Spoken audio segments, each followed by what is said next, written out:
Bonjour, je vous ai préparé un petit tableau pour vous expliquer qu'est-ce qui peut se passer quand on a une bonne idée puis on va en faire une résolution.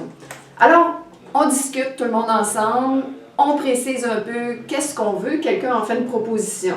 La proposition est appuyée, on peut en discuter. Si la proposition n'est pas appuyée, on arrête d'en parler et ça n'apparaît même pas au procès-verbal. Alors on discute les pour et les contre de cette proposition-là. Si le vote est demandé, et le résultat va nécessairement être soit que la proposition est acceptée à majorité ou rejetée à majorité. Elle pourrait peut-être, même si le vote est demandé, être adoptée à l'unanimité. Personne ne demande le vote, ça va de soi, c'est adopté à l'unanimité.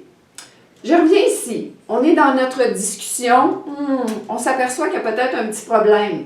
On veut préciser la proposition, alors on lui fait un amendement et là, il faut revenir avec le même cadre. Donc, est-ce que c'est appuyé? Si c'est appuyé, on peut en discuter. Si ce n'est pas appuyé, il n'y aura pas d'amendement. On pourrait poursuivre avec un sous-amendement aussi.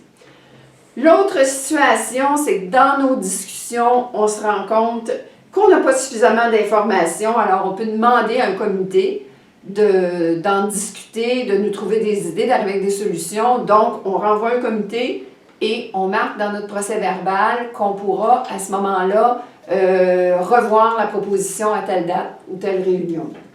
On peut la mettre sur le bureau, à ce moment-là, on y revient, soit à une date précise ou ultérieurement sans marquer la date.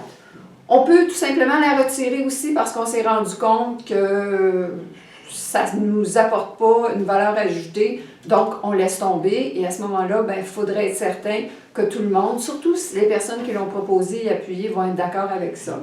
Et s'il se trouve à y avoir vraiment plusieurs sujets, il serait possible de la scinder. Bonne étude!